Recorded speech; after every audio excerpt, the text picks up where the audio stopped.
Baik, kalau sudah, mari kita berpindah ke materi berikutnya, yaitu materi isomerisme dan penulisan rumus struktur organik. Ya. Oke, materi ini kita akan bahas tentang isomerisme. Apa itu isomerisme? Sebenarnya isomerisme itu pasti kan sudah dapatkan di SMA dengan nama isomer. Pernah dapat? Iya, Pernah Bu. ya di kimia SMA? Isomer? Pernah, Bu. Oke, apa itu isomer yang kalian pelajari di SMA? Masih ingat nggak? Lupa, Bu? Oke. Lupa semua ya. Ini nanti materi Ibu jangan dilupakan ya. Oke, baik. Jadi isomer itu sering salah oleh anak-anak mahasiswa gitu ya, masih pemula. Kenapa? Sering dibilangnya gini, mungkin dulu guru kalian juga akan bilang, isomer itu adalah senyawa yang rumus molekulnya sama, strukturnya berbeda. Itu nggak sering dibilang sama gurunya. Rumus strukturnya sama, rumus molekulnya sama, strukturnya berbeda. Itulah isomer. Kayak gitu Iya, nggak Bu. waktu dibilangnya? Iya, Bu. Waktu Oke, kelas 11. sekarang kita akan luruskan. Pernyataan itu kurang tepat. Kenapa kurang tepat? Karena dengan mengatakan isomer itu adalah rumus molekul sama, kemudian struktur beda, itu akan mempersempit definisi dari isomer. Maksudnya gimana, Bu? Karena sejatinya kalau kalian bilang isomer itu adalah rumus molekul sama, struktur beda, maka itu masuk ke bagian isomer struktural. Cuma struktural saja. Gitu. Maka sekarang kita benarin nih. Kalian tidak akan lagi menganggap isomer itu adalah rumus molekul sama, struktur berbeda. Tapi kalian sudah harus tahu bahwa isomer itu adalah dua atau lebih senyawa dengan rumus molekul yang sama. Titik sampai di situ, nggak usah tambah embel-embel struktur berbeda. Oke, jadi isomer itu apa? Dua atau lebih nih senyawa, baik atom atau senyawa, yang dia punya rumus molekul yang sama. Sudah sampai di situ. Kenapa? Karena nanti ada dua isomer. Ada dua jenis isomer, yaitu isomer struktural yang kalian pelajari waktu SMA itu, yang katanya dia strukturnya berbeda. Dan satu lagi nanti ada isomer ruang, yang dikenal dengan nama stereoisomer. Sudah? Clear di sini? Jadi isomer itu sekarang kalian hanya perlu sampai dia senyawa dua atau lebih yang punya rumus molekul sama. Titik. Berarti kalau dia punya rumus molekul sama, dia adalah isomer senyawa itu. Nah, sekarang isomer itu ada dua. Ada struktural atau konstitusi. Artinya, selain rumus molekulnya sama, dia punya struktur berbeda. Itu namanya isomer struktural. Nanti kalian akan dikenalkan dengan nama isomer baru, yaitu isomer ruang. Namanya stereoisomer. Ini adalah strukturnya sama. Nah, jadi kalau kalian pakai isomer itu strukturnya berbeda, loh isomer ruang strukturnya sama. Jadi nggak masuk. Paham? Jadi kalau isomer ruang, rumus molekulnya sama, strukturnya sama, tapi apa yang berbeda? Berbeda itu adalah letak atom dalam ruang, atau kita kenal dengan nama konfigurasi atom dalam ruang 3 dimensi, atau kita sebutnya konfigurasi orbital atom. Jadi nanti kita ngelihatnya dalam 3 dimensi. Oh, atom itu ternyata bisa bergerak seperti apa. Kita sebutnya orbital molekul biasanya. Ya, nanti ini kita ngelihatnya dari orbital molekul. Nah, ini akan kalian pelajari lagi molekul waktu kalian belajar pernah kan kalian belajar ya yang waktu menggambarkan apa sih namanya? Geometri molekul, tahu nggak? Yang misalnya teori Vesper yang misalnya dia tetrahedral, oktagonal gitu-gitu. Nah, itu dia masuknya ke sini. Jadi ada dua.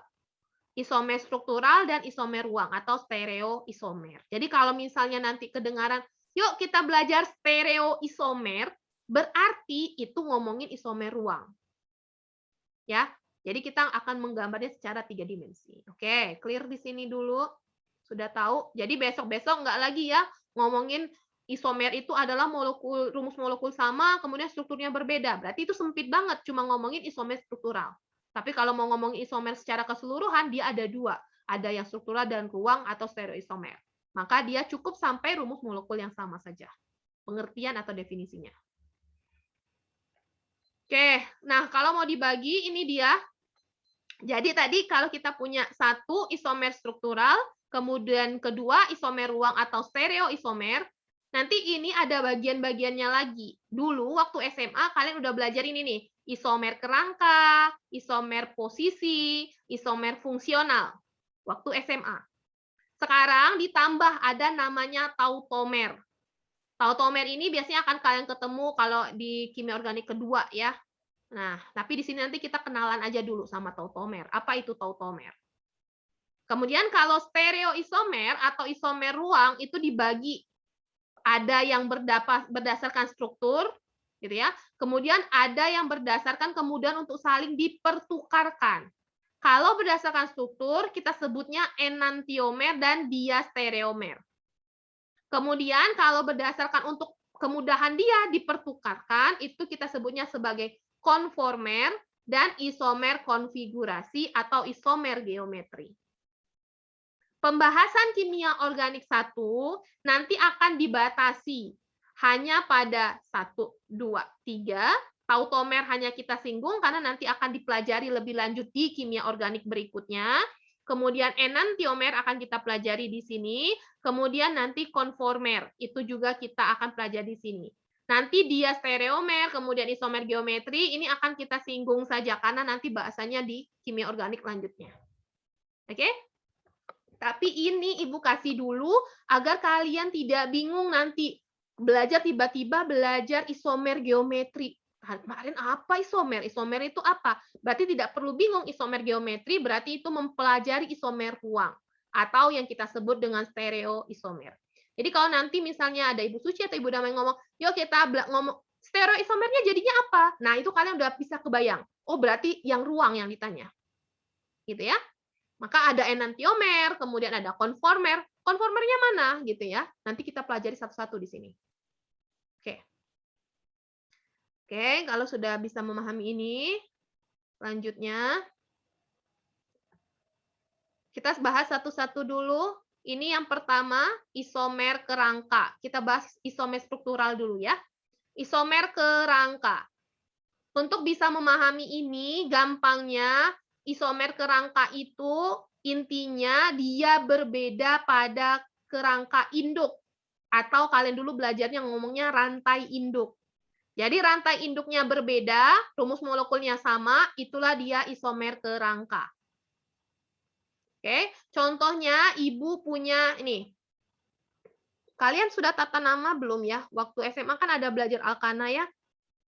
Kalau Ibu punya ini CH3, CH2 3 kali CH3, Ibu buatkan misalnya strukturnya jadinya kayak gini. CH3, kemudian CH2 dulu SMA kan kayak gini ya. CH2, kemudian CH2, kemudian CH3. Gini kan dulu waktu SMA ya? Iya, Bu. Oke. Ini namanya apa? 1, 2, 3, 4, 5. Kalau 5 namanya? Pentana. Pentana.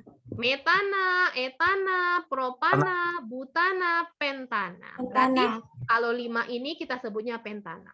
Kemudian yang kedua, ada juga senyawanya seperti ini. Ada CH3 2 kali, ada CH3, tapi ada 2 kali yang terikat di CH, berarti di sini ada CH3 lagi, gitu ya. Bisa kan menggambarkan ini? Kemudian masuk CH2, kemudian CH3. Ini yang ini. Ini yang ini. Ibu gambarkan pecahkannya jadi kayak gini. Bisa memecahkannya? Bisa nggak memecahkannya? Nah, diam aja nih Ibu. Ayo, bisa atau enggak? Insya Allah. Insya Allah bisa, Bu. Bisa. Oke, kalau sudah bisa, nah bagaimana menentukan dia isomer kerangka? lihat dari rantai induk dulu. Kalau belajar kan rantai induk yang ini ya. Ini rantai induk, gitu ya. Ini cabang, gitu kan? Kalau ini nggak ada cabang, berarti ini rantai induk. Nah, sekarang kalau isomer kerangka itu yang berbeda cuma rantai induk. Yang satu 5 C-nya, yang satu 4. Berarti rantai induknya berbeda. Kalau yang kayak gini, ini masuknya isomer kerangka. Jadi kalau bisa disuruh, Ibu buat misalnya rumus molekulnya C6, misalnya H, misalnya 12. Berarti kalian menggambarkan ini. Kemudian tentukan isomer kerangkanya. Ya udah, buat kerangkanya. Ada banyak beragam ya yang bisa dibuat gitu kan ya. Dari satu struktur atau rumus molekul itu bisa banyak isomer. Jadi isomer itu bisa banyak tergantung apa yang diminta. Oke? Nah, itu yang kerangka. Kemudian yang kedua, Ibu juga punya contoh misalnya ini senyawanya aldehid ya. Lihat ini aldehid, ini kerangkanya 1 2 3 4 5 gitu ya C-nya dan ini aldehid. Kalau yang ini 1 2 3. Ini kan CH-nya 3 kali berarti jadi cabang ya. Yang 1 3 rantai induknya, yang satu udah 5. Nah, yang kayak gini juga isomer kerangka. Oke. Berikutnya ada ini amina ya. Yang ini aminanya amina sekunder ya. Yang ini juga, oh maaf, ini aminanya sekunder, yang ini aminanya primer. Oke. Nah, kalau yang ini kerangkanya C2H5 2 kali gitu ya. Berarti 1 2, ada 2. Kemudian kalau yang ini 1 2, kemudian ada cabang lagi ya. CH3 berarti 3. Berarti kerangka utamanya atau rantai induknya berbeda. Nah, ini namanya kerangka isomer kerangka. Oke, bisa memahaminya? Kemudian contohnya ini nih. Contohnya adalah siklik, dalam bentuk siklik. Ini C-nya ada 1, 2, 3, 4, 5, 6. Kalau 6 namanya apa? Heksana. Iya, heksen. Oh, heksana. Kalau ini alkana kan ya. Karena Ya, ini alkana. siklik, namanya sikloheksana. Nah, yang ini rantainya 5, tapi dibuat satu cabang. Jadi C-nya tetap sama, tapi rantai induknya berbeda. Ini juga termasuk isomer kerangka. Jadi isomer kerangka itu saya mau menyampaikan bahwa sudah sangat luas dibandingkan waktu kalian belajar di SMA, gitu ya. Ada bisa juga dalam bentuk siklik menjadi isomer kerangka. Atau nih, misalnya, yang dia rantainya lurus gitu ya, kemudian ada cabang, kemudian ada rangkap, kemudian cabangnya ditambah 2. Bisa juga seperti ini. Ini juga menjadi isomer kerangka. Rantai induknya berbeda. Ini. Dan ini yang kayak gini. Gitu ya. Itu isomer kerangka. Begitu juga ini, dua senyawa ini juga menjadi isomer kerangka. Kenapa? Karena udah berpindah nih molekulnya. Ya, yang lainnya sama, tapi kerangka induknya berbeda. Itu isomer kerangka. Oke, mudah-mudahan bisa dipahami untuk isomer kerangka. Berikutnya, isomer posisi. Nah, apa bedanya isomer posisi sama isomer kerangka? Kalau kerangka yang berbeda rantai induknya. Kalau cabangnya sama, misalnya kayak gitu, ada posisi di mana, terserah. Pokoknya rantai induknya beda, itu kerangka. Tapi kalau posisi, kebalikannya, substituen atau cabangnya, yang kalian kenal waktu di SMA. Substituen posisinya berbeda, maka itu masuknya isomer posisi. Contoh, ini ada 1, 2, 3, 4 butana, ya. Ini kerangkanya ya kan? Ini juga 1, 2, 3, 4, sama-sama 4. Kalau tadi kan kalau isomer kerangka nggak boleh sama-sama 4. Kalau dia sama-sama 4 bukan isomer kerangka. Ya kan? Nah, kalau dia posisi, dia sama rantai induknya, yang berbeda adalah substituen, posisi substituen. Kalau ini Cl-nya, core-nya ada di posisi 1. Kalau ini posisi 2. Nah, yang kayak gini kasusnya masuknya isomer posisi. Nah, berikutnya ini nih.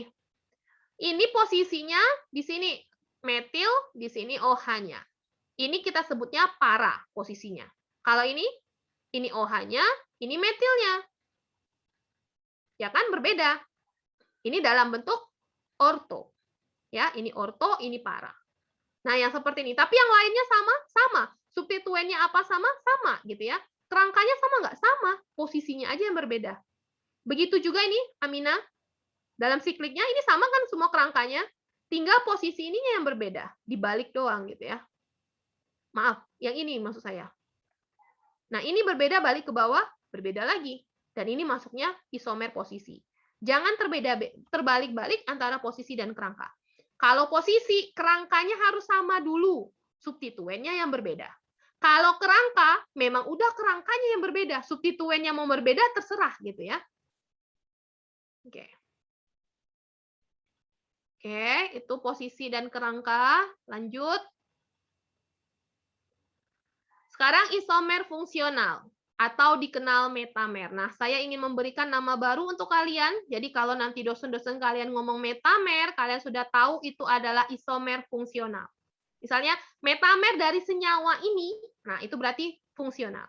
Namanya fungsional berarti ini berhubungan dengan gugus fungsi. Kemarin Ibu udah kasih tentang gugus fungsi. Ada banyak gugus fungsi ya. Jadi kalau fungsional ini kita lihatnya atau metamer lihatnya dari gugus fungsi. Dulu kalau kalian belajar alkena itu rumus molekulnya CnH2n. Ya, masih ingat? CnH2n. Itu alkena. Kalau alkana CnH2n plus 2. CnH2n plus 2. 2n plus 2. Gitu kan? Nah, kalau alkuna CnH2n min 2. Dulu waktu SMA sudah dikenalkan ini. Dan Ibu rasa kalian bisa buka lagi buku SMA-nya. Nah, dulu kalau diomongin isomer fungsional, kalian taunya cuma alkena. Jadi nggambarin alkena aja gitu ya. Nah, sekarang tambah. Fungsional itu pada alkena itu akan bisa disandingkan dengan sikloalkana. Jadi alkena itu sama nanti hasilnya dengan sikloalkana. Jadi kalian bisa menggambarkan isomer fungsional itu kalau dia rumusnya CnH2n bisa gambar alkena, bisa juga nggambarin sikloalkana. Jadi lebih luas lagi sekarang. Oh, ternyata isomer itu tidak cuma alkena kalau misalnya CnH2n. CnH2n itu juga bisa sikloalkana. Nanti rumus molekulnya juga CnH2n. Contoh, misalnya disuruh, buatlah isomer fungsional dari C3 misalnya, H6. Kan ini kalian dulu pasti gambarnya alkena ya. Pasti gambar tuh 2, 3 gitu ya. Kemudian tambahin H-nya 3, H-nya 3 gitu ya, 6. Oh, ini 6 berarti ini rangkap, berarti ini 2, ini juga 2. Gitu kan? Cuma gambar alkena aja. Sekarang tidak. CnH2n itu juga bisa digambar sebagai sikloalkana. Sehingga C-nya 3 dibuat 3 tapi dalam bentuk siklik. Ini juga isomer. Jadi kalau misalnya Ibu kasih, tolong gambarkan isomer fungsional dari molekul senyawa ini. Kalian udah bisa. Kalau dia CnH2n berarti alkena dan sikloalkana yang harus kalian buat. Kemudian kalau dia CnH2n min 2, itu bisa jadi alkuna. Alkuna itu rangkap 3 seperti ini. Kemudian bisa diena. Diena itu ada ikatan rangkap di kiri kanan C. Seperti ini. Ini namanya diena. Ada 2 rangkap 2-nya. Nah, ini diena. Rumusnya masih sama. CnH2n min 2. Atau bisa juga siklo tapi alkena. Berarti ada rangkap kayak gini. Jadi, di sini saya mau menegaskan bahwa kalau sudah di kampus, sudah sebagai mahasiswa, kalian pemahamannya harus lebih besar, lebih menambah.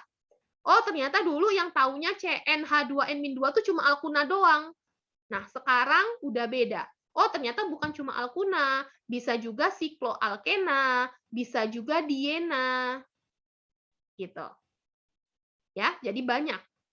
Jadi tidak cuma itu aja. Jadi kalau misalnya Ibu tanya isomer ini, oh pasti kalian tidak lagi menggambar 1, 2. Bisa sampai 5, 7 yang kalian gambar isomernya. Oke?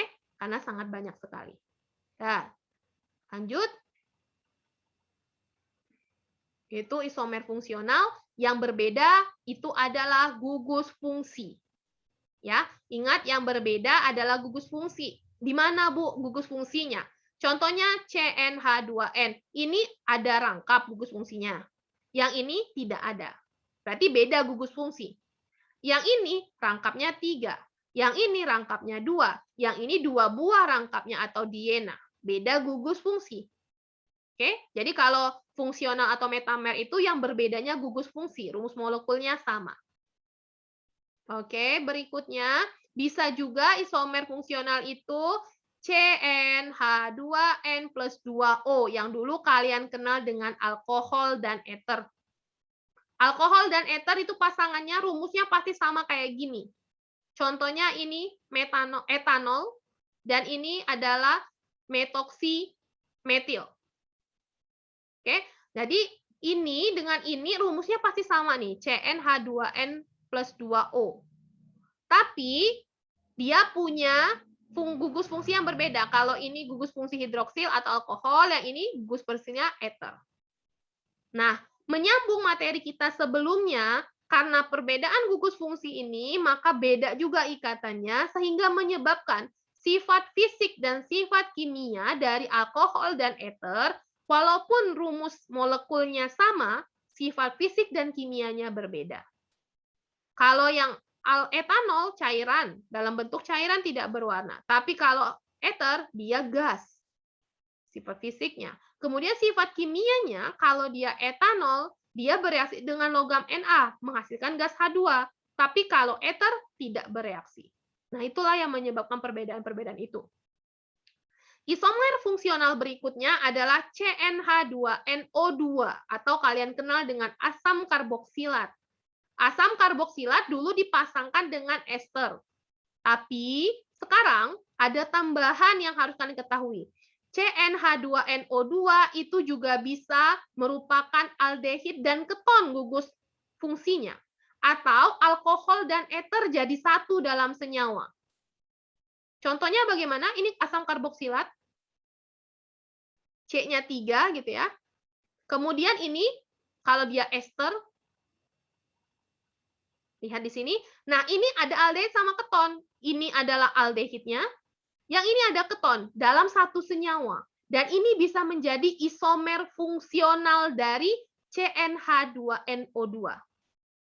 Bisa juga alkohol sama eter.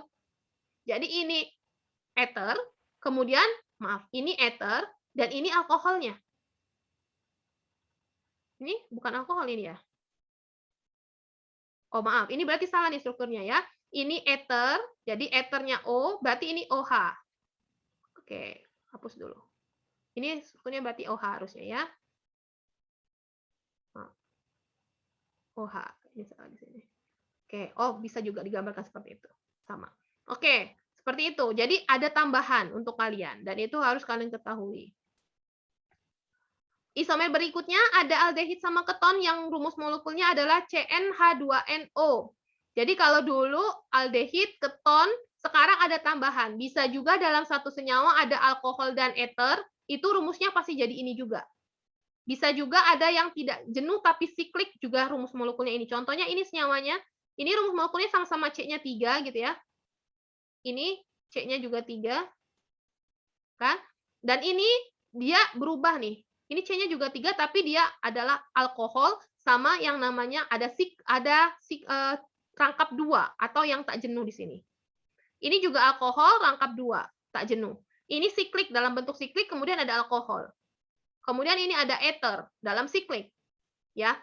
Nah, yang kayak gini itu adalah penamaan-penamaan baru untuk kalian yang mungkin dulu cuma taunya aldehid keton kalau CnH2nO. Jadi kalau disuruh gambarkan rumus molekul ini gitu ya, yang kalian ketemu adalah rumus molekulnya CnH2nO, maka tidak lagi cuma aldehid keton, bisa aja alkohol eter ada di dalamnya.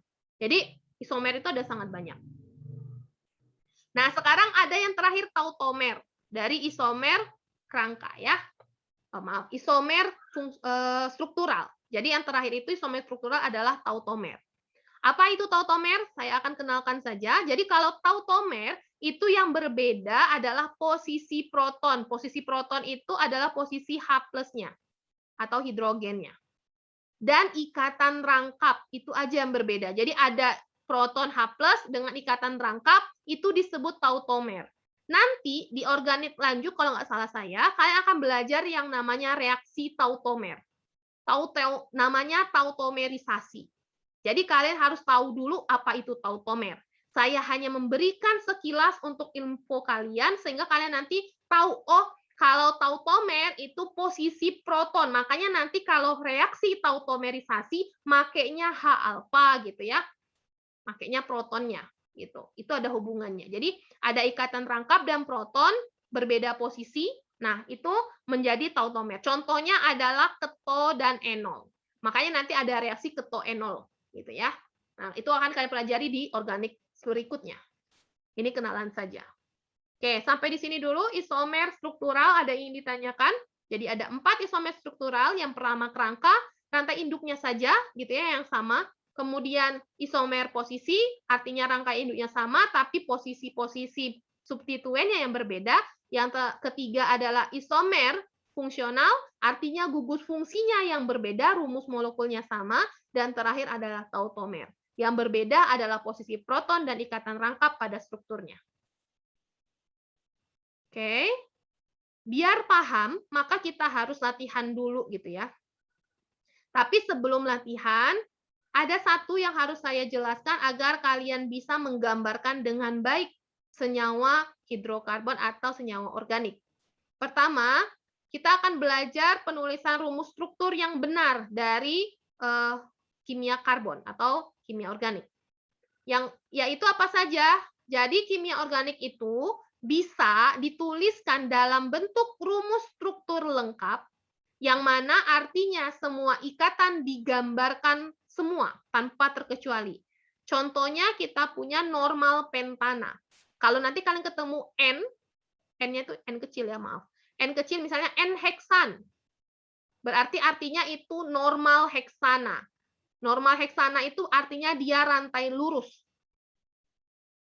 Kalau kalian nanti penelitian beli pelarut N-heksan, itu artinya dalam keadaan rantai lurus. Jadi kalau struktur lengkap, ikatan H-nya ditulis semua nih, kayak gini nih, ribet banget gini ya. Kemudian kalau misalnya punya isopentana, ini cabang CH3, ini juga ditulis nih ikatannya. Gitu. Kan kalau dulu kalian nulisnya cuma kayak gini, CH3 gitu ya. Ini berarti bukan struktur lengkap. Jadi kalau saya suruh tuliskan struktur lengkapnya, dibuatkan seperti ini. Kalau ini neopentana, juga seperti ini. Dibuat semua ikatannya tanpa terkecuali.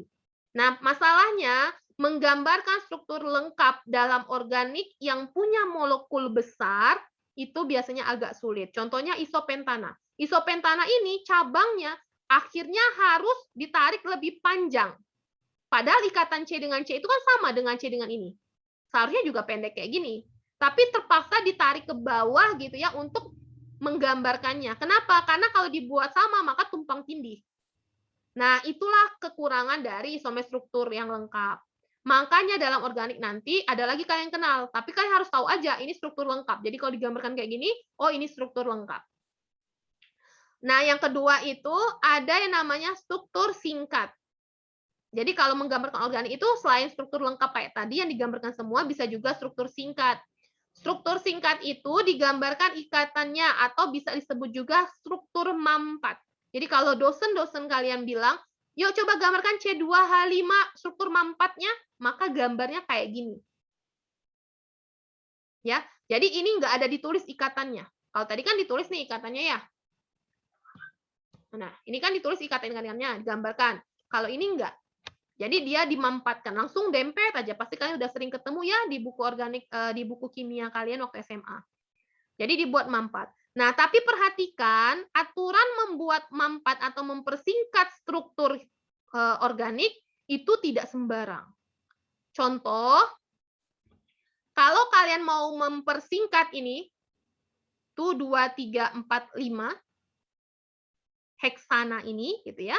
Maka yang sama nih, CH2, CH2-nya ada 3, kalian buat mampat kayak gini.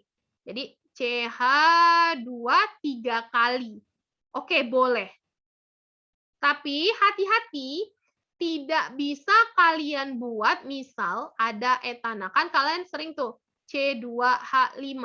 Ini kan dari CH3, CH2. Kalau mempersingkat ini, C2H5, biasanya kalian bisa menuliskan C2H5. Tapi ini tidak boleh disingkat menjadi C3 misalnya, H misalnya 7. Ini salah. Jadi ada syaratnya juga memampatkan suatu struktur molekul organik.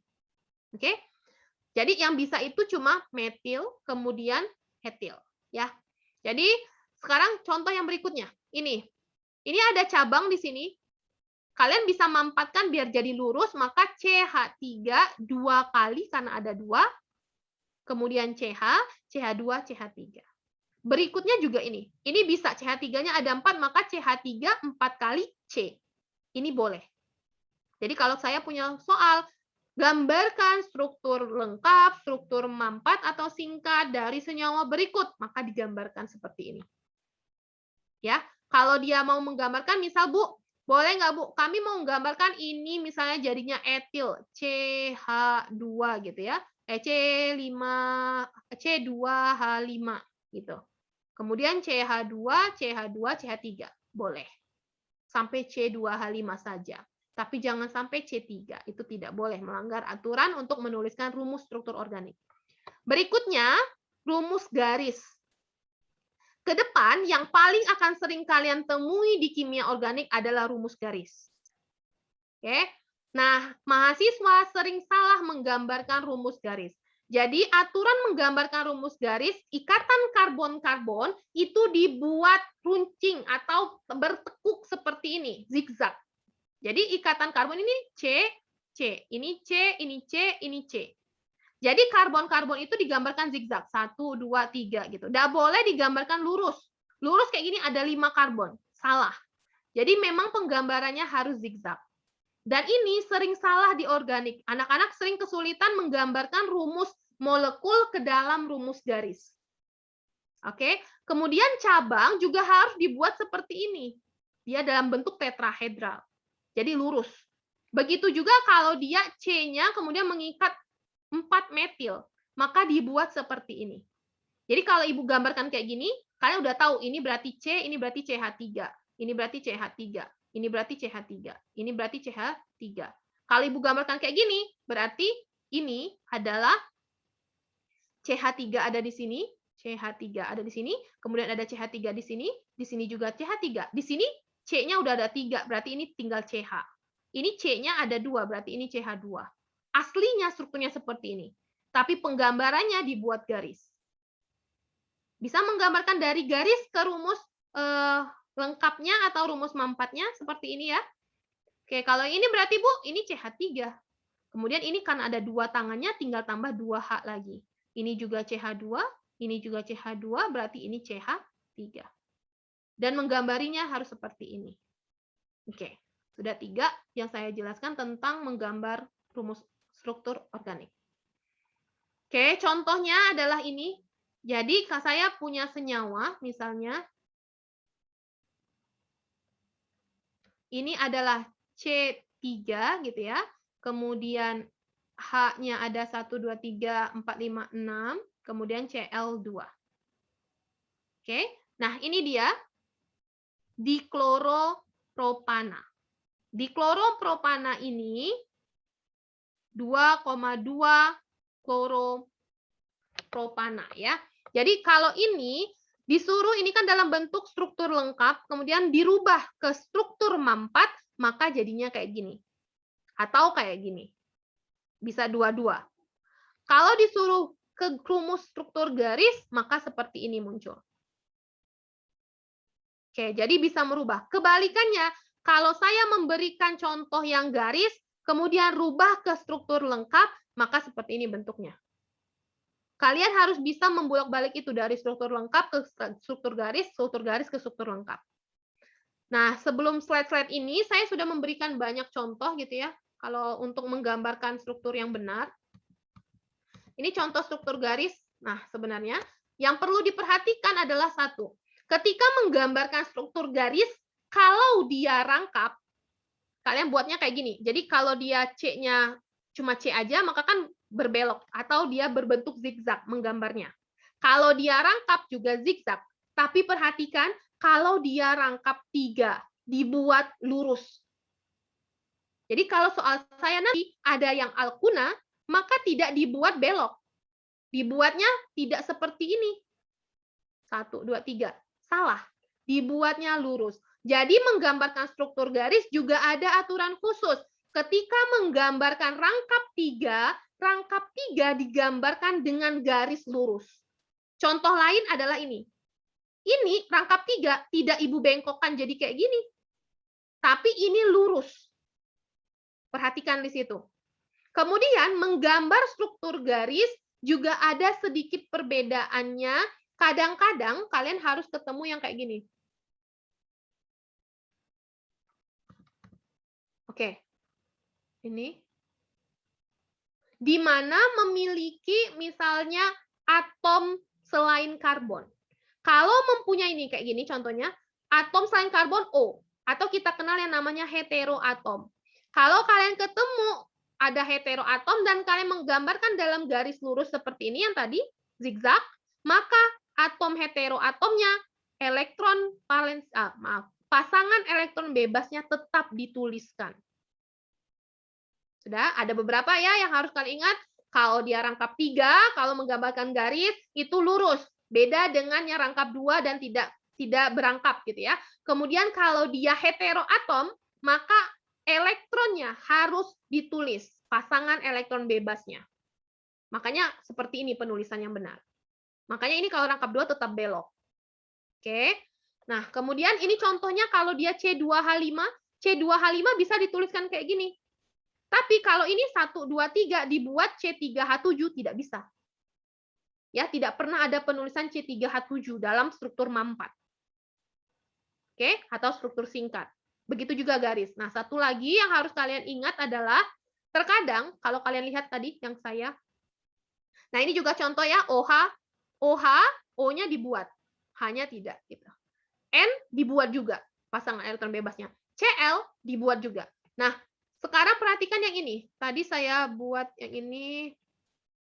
Oke, Bu, terus Bu, ini kenapa Cl-nya tidak dibuat elektron bebasnya? Gitu ya. Ini kan nggak ada ya Ibu buat elektron bebasnya. Jadi ini sebenarnya kondisional.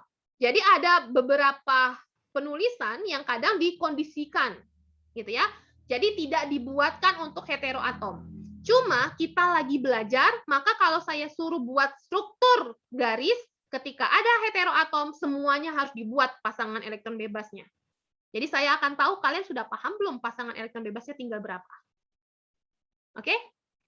Baik, itu dia untuk materi hari ini. Ada yang ingin ditanyakan masalah penulisan dari organik gitu ya. Nanti ke depan kita sudah enak, akan saya nulisnya kayak gini aja, strukturnya struktur garis. Oke, itu kemudian tentang isomer. Dua hal itu ada yang ditanyakan terlebih dahulu? Tidak? Cukup paham? Ibu Devi baru masuk, Bu. Tadi mati lampu. Oke, Devi baru masuk. Terus gimana nih? Ibu harus ngulang dari awal nih. Nggak mungkin kan, Pi? Ini udah Ibu rekam, nanti Devi silahkan menonton saja kembali gitu ya. Nah, oke. Oke, kalau sudah. Baik, Bu. Ini latihan untuk kalian, silakan dicatat terlebih dahulu. Soal pertama, gambarkan rumus struktur lengkap untuk semua isomer dengan rumus molekul C7H16. Berarti pertama, kalian gambarin dulu isomer dari C7H16. Oke, berarti ini rumusnya dari mana nih? CnH2n plus 2. Tadi Ibu sudah sebutkan isomer apa saja yang bisa masuk. Maka nanti ada isomer struktur, isomer posisi, isomer fungsional, digambarkan semua. Oke? Kemungkinan isomernya. Kemudian dimintanya dalam struktur lengkap. Berarti isomer-isomer itu langsung digambarkan strukturnya lengkap. Yang ada ikatannya dibuat semua. Gitu ya. Bisa? Paham ya? Silakan dicoba nanti digambarkan. Kalau kalian tidak menggambarkan, kalian akan kesulitan untuk menggambar rumus organik. Ya, struktur organik. Kemudian ini juga gambarkan rumus struktur MAM4. Kalau tadi lengkap, kalau ini MAM4. Dari isomernya mana? Ini, C3H6O. Dibuat semua isomernya ya, karena ada banyak. Isomer itu tidak cuma satu. Oke. Kemudian berikutnya ini mintanya rumus garis. Dari soalnya ditulis, nah, Bu. Gimana? Soalnya ditulis, nah, Bu. Kalau soalnya nggak ditulis nggak masalah, tapi nomornya dikasih tahu ya, biar saya meriksanya enak gitu. Kalau misalnya baiknya kalian tulis, karena kan butuh C7H16, paling tidak kalian tulis struktur lengkap dan rumus molekulnya ini gitu ya. Kemudian ini rumus garis. Berumus garis, isomernya strukturnya mana? Ini. A, B, dan C. Ada banyak nih. Kemudian yang keempat, isomer kerangka, isomer posisi, isomer fungsional. Masing-masing satu aja. Dari C4H10S. Jadi maksudnya isomer kerangka dari ini apa dan apa. Satu itu maksudnya sepasang ya. Misalnya A dengan B, itulah isomer kerangkanya. Gambarkan strukturnya. Kemudian isomer posisinya A dengan B, bisa ini dan ini. Yang C-nya isomer fungsional bisa ini dan ini. Kayak gitu. Oke. Ada yang ingin ditanyakan tentang soalnya? Atau sudah jelas? Oke, syarat-syaratnya tolong diperhatikan karena kita sedang belajar menggambar struktur organik dengan benar, maka tolong dilengkapi dengan sebaik-baiknya ya. Nanti kalian akan tahu tuh pas kalian menggambar tuh, oh ternyata susah ya gambar zigzag nih, miring-miring saya gambarnya, itu kalian akan tahu. Nah, kalau kalian sering berlatih menggambar, maka nanti di organik itu kalian ingat, tek aja tulis kayak gitu ya. Nanti ke belakang-belakang saat penyerangan menggambarkannya juga lebih enak. Maka kita perlu berlatih sekarang. Oke, sudah dicatat soalnya? Sudah, Bu. Sebelum mengerjakan soal, sekali lagi ada yang ditanyakan yang kurang jelas?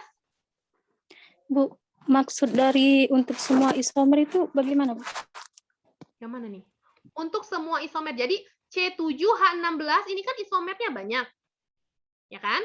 Bisa ada banyak kemungkinan kan? Bisa 3, bisa 4, itu dibuat semua. Jadi kalau C7H16 misalnya, itu misalnya 1, 2, 3, 4, 5, 6, 7 gitu ya. Ini bisa misalnya isomer kerangka. Kalau kerangka kan berarti rantai utamanya sama. Ya kan? Nanti kalian buat nih, misalnya rantai utamanya sama, oh kalau 7 biar sama berarti ini jadikan 6 aja, ini hapus, ini jadinya di sini misalnya. Gitu. Jadi kan ini tetap sama ya, isomer kerangka. Berbeda kerangkanya. Nanti misalnya posisi, oh isomer posisi, ini dibedakan ke sini misalnya. Berarti ini hilang. Gitu. Jadi ini isomer posisi karena ini dan ini posisi substituennya. Dan seterusnya. Oke? Kalau kalian kesulitan membuat semua isomernya, masing-masing kan ada isomer struktur, kemudian isomer posisi, fungsi, masing-masing dibuat minimal 2. Jadi minimal 2 isomer. Oke? Bisa dipahami? Bisa, Bu. Oke, baik kalau sudah. Silakan coba dikerjakan. Sudah dicatat soalnya? Bentar, Bu. Lagi. Oke. Oke, ini materinya akan saya share juga ya ke e-learning sekarang agar kalian bisa menggambarkan dengan benar.